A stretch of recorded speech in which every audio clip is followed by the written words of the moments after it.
بالکل جی، جیسے آپ نے بتایا، ہماری ایک کلیگ علیشہ ان کا نام تھا، ان کو پشاور میں پوائنٹ بلینک سے 9 گولیاں ماری گئیں، اور جو صوبے کا سب سے بڑا ہسپتال ہے لیڈی ریڈنگ ہسپتال، وہ اکوموڈیٹ کرنے کے اندر ان کو فیل ہوا۔ نہ صرف یہ کہ جو طبی عملہ تھا ان کی طرف سے، بلکہ جو عوام تھی ان کی طرف سے بھی ایک بڑی ریزسٹنس تھی، جیسے کہ بتایا پروگرام میں بھی کہ نہ ان کو مردوں کے وارڈ میں ٹکنے دیا گیا، نہ ان کو عورتوں کے وارڈ میں ٹکنے دیا گیا، اور اسی حالت کے اندر ان کی جو ہے وہ موت بھی واقع ہوئی۔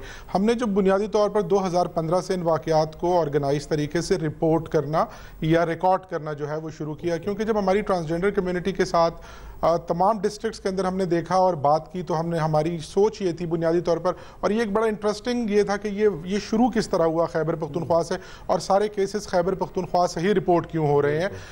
بنیادی طور پر پورے پاکستان کے اندر تمام صوبوں کے اندر جو وہ ہے وائلنس اتنا ہی یا شاید اس سے زیادہ بعض صوبوں کے اندر موجود ہو، لیکن خیبر پختونخوا کے جو خواجہ سرائیں ہم نے دیکھا کہ انہوں نے باقاعدہ ایک موومنٹ کی صورت میں جو ہے وہ ایک رائٹ بیس موومنٹ جو ہے وہ ٹریگر کی، اور وہ سامنے آئے اور انہوں نے چوز کیا کہ ان واقعات کو ڈاکومنٹ کیا جائے، رپورٹ کیا جائے، اور یعنی اپنی جو ایڈوکیسی ہے اس کے اندر ان کو ڈیٹا جو ہے اس کو شامل کیا جائے۔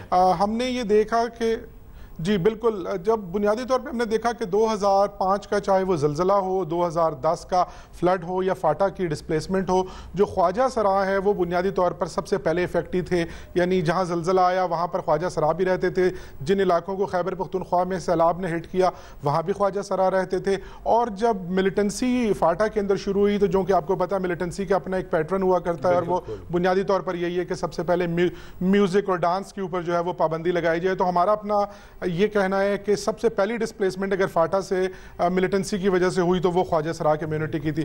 جب ہم نے اس سے پوچھا حکومتی اداروں سے اور جو غیر سرکاری ادارے ہیں اور جو UN کی ایجنسیز ہیں، اور جب ہم نے ان سے پوچھا کہ جو ڈیزاسٹر مینجمنٹ کا جو رسپانس ہے اس کے اندر خواجہ سراؤں کو شامل کیوں نہیں کیا گیا یا کیوں نہیں کیا جا رہا، تو ان کے پاس اس کا کوئی جواب جو ہے وہ موجود نہیں تھا۔ چاہے وہ آف کیمپ ہو، چاہے وہ ان کیمپ ہو، ان کو کسی قسم کی سہولیات فراہم نہیں کی گئیں، چاہے وہ اقوام متحدہ کی ایجنسیز تھیں، چاہے انٹرنیشنل آرگنائزیشنز تھیں یا ہمارے حکومتی ادارے تھے۔ تو خیبر پختونخوا کے جو خواجہ سرائے ہیں وہ جمع ہوئے مختلف 18 ڈسٹرکٹ سے، اور ان سے ہم نے بنیادی طور پر سوال یہ کیا کہ ان کی جو سچویشنز ہے، کی پریورٹی کے جو ایریاز ہیں جن کے لیے وہ رسپانس چاہتے ہیں وہ کیا ہیں۔ تو ہمیں اندازہ ہوا کہ ایسا نہیں تھا کہ خواجہ سراؤں کے ساتھ کام نہیں کیا گیا، یقیناً بہت اچھا اور بہت جو سول سوسائٹی کی تنظیمیں ہیں یا ادارے انہوں نے کام کیا، لیکن بدقسمتی سے وہ کام جو ہے وہ صرف HIV ایڈز کی اویئرنیس یا اس سے آگاہی یا اس سے علاج سے متعلق ہی تھا۔ اور خواجہ سراؤں نے کہا کہ یہ ضرور ہے کہ ہمیں اس علاج کی یا ہمیں اس سے آگاہی کی ضرورت ہے، لیکن HIV ایڈز جو ہے وہ خواجہ سراؤں کا واحد مسئلہ نہیں ہے۔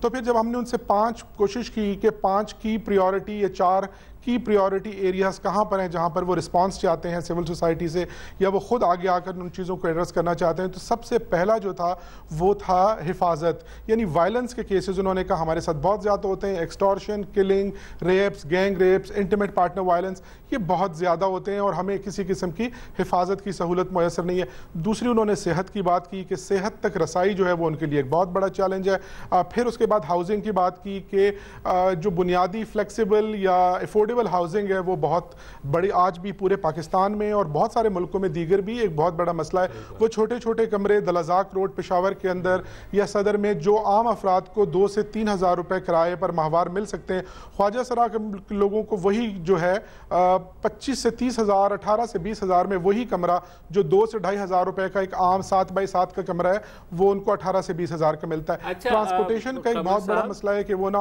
جی قمر صاحب وائلنس کی طرف اگر دوبارہ ہم واپس آتے ہیں، علیشہ کے کیس کے بعد کیا ہوا؟ کیا قاتل پکڑے گئے؟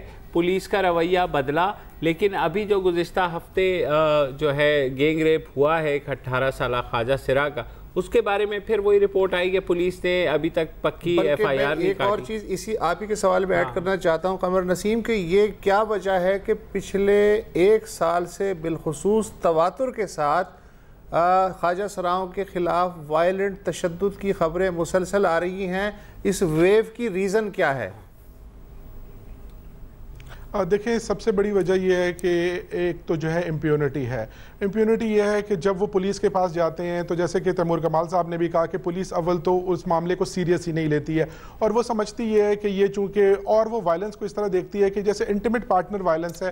جو 54 خواجہ سرا خیبر پختونخوا کے اندر قتل ہوئے ہیں, ان کے اندر 42 خواجہ سراؤں کو ان کو اپنے ہی دوستوں یا پارٹنرز نے قتل کیا ہے. اور اس کے علاوہ باقی پھر ایسے کیسز ہیں جہاں پر کسی وائلنٹ واقعے میں مارے گئے ہیں, کسی تشدد میں مارے گئے ہیں, یا دوستی نہ کرنے کی بنیاد پر, جیسے آپ نے بتایا ورسک روڈ پہ ایک حاجرہ نامی خواجہ سرا کو اس لیے ذبح کر دیا گیا آج سے کچھ عرصہ پہلے کیونکہ اس نے ایک شخص کے ساتھ دوستی کرنے سے انکار کیا تھا. پھر ریسنٹلی ایک ٹرانسجینڈر ایکٹیوسٹ سپوگمئی کو پشاور میں اس کے جو پارٹنر ہے اس نے کچھ مالی تنازع کے اوپر جو ہے وہ قتل کیا. اس وقت ریسنٹلی سونیا نامی خواجہ سرا کو جبڑے کے اندر گولی لگی ہوئی ہے, اس کے چہرے پر گولیاں ماری گئی ہیں, وہ بھی اس وقت جو ہے وہ زیر علاج ہے. جو شمع کا جو گینگ ریپ کیس رپورٹ ہوا, تو جب پولیس کے پاس جاتے ہیں عموماً تو پولیس کا جو رویہ ہے وہ بہت ہی نامناسب ہوتا ہے. اچھا قمر صاحب, تعلیم جیسے بات ہوتی ہے کہ زیادہ تر اسکولوں میں ایکسیپٹنس نہیں ہے, ان کی تعلیم کے لیے کوئی ایسا سلسلہ بنا ہے کہ ٹورڈز دا پھر جاب بھی جائیں؟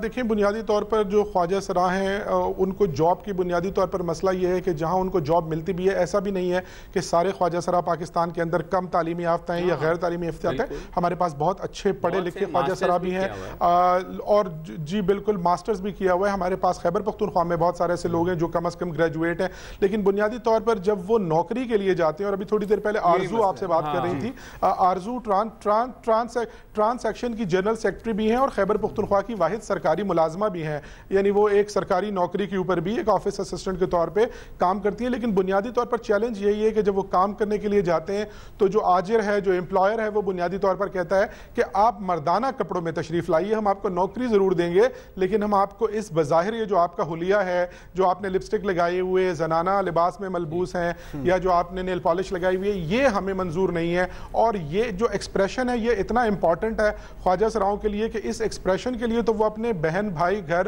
رشتے چھوڑ دیتے ہیں, تو وہ ایک نوکری ان کو پھر بہت معمولی چیز لگتی ہے اور وہ اس کے لیے جو تیار نہیں ہوتے. آپ نے اور بڑی امپورٹنٹ میں ایک چیز بھی آپ سے بات بتانا چاہتا ہوں کہ جو اپرچونٹیز دی جائیں, تو جیسے کہ اس وقت جو وزیر اعظم کا سکل ڈیولپمنٹ پروگرام ہے اس کے اندر 45 خواجہ سراؤں کو ہم نے خیبر پختونخوا کے اندر جو ہے وہ انرول کیا ہوا ہے, اور وہ ٹیلرنگ اور جو ہے میک اپ کی جو بیوٹیشین کورسز ہیں وہ کر رہے ہیں, اور ان کا جو کورس ہے پہلا بیچ 45 خواجہ سراؤں کا اگلے مہینے کمپلیٹ ہونے جا رہا ہے, اور ان کی بہت دلچسپی ہے. ہم thank you so much. Thank you Qamar Naseem صاحب. ایک چھوٹی سی بریک لینی ہے, بریک کے بعد پھر واپس آتے ہیں.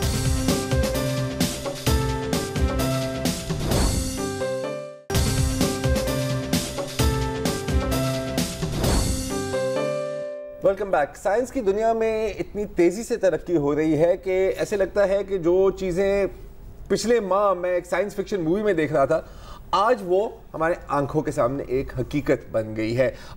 جیسے کہ کلوننگ, دہائیوں سے کلوننگ پر بات ہو رہی ہے. کلوننگ پروسیجر ہے کہ آپ کسی جاندار چیز کی ایک ایگزیکٹ ڈیٹو کاپی بنائیں down to the D N A helix. ٹھیک ہے, 1996 میں پہلی میجر کلوننگ ایکسپیریمنٹ ہوئی تھی ایک جاندار چیز کی, میمل کی, اور وہ تھی ڈالی. بھیڑ تھی, اور بھیڑ کا نام تھا ڈالی.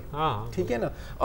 ڈالی 1996 میں پیدا ہوئی, فروری 14 فروری 2003 انفیکٹ ویلنٹائنس ڈے ویئرڈلی انف کو فوت ہو گئی. بچے بھی پیدا ہوئے. It was a big experiment. اس وقت بڑی کنٹروورسی بھی ہوئی تھی کہ یار یہ ہونا بھی چاہیے یا نہیں بھی ہونا چاہیے. 15 سال لگے ہیں اس ایکسپیریمنٹ کو ریپیٹ کرتے ہوئے. بیچ میں مطلب مینڈک وغیرہ, خرگوش, ان کو تو کیا ہے, لیکن جو پرائمیٹس ہوتے ہیں جیسے بندر, چمپینزی اور ایک طرح سے انسان بھی, بالکل وہ نیکسٹ اسٹیپ وہ تھا. تو اب اسی ہفتے خبر آئی ہے کہ پہلے تو ڈالی تھی, اب ہے ہوا اور زونگ. یہ 2 بندر ہیں جو چین کے ڈاکٹرز نے کلون کیے ہیں, آپ کی ویڈیو پہ چل رہے ہیں, اور بہت ہی کیوٹ ہیں دونوں, اور ایگزیکٹ 100% ڈیٹو کاپی ہیں. اب لوگ کہیں گے کہ یار بندوں کو کلون کرنے کا کیا فائدہ ہے. پوائنٹ یہ ہے کہ اسٹیپنگ سٹون ٹیکنالوجی, اور نیکسٹ اسٹیپ اس کے بعد ہے اب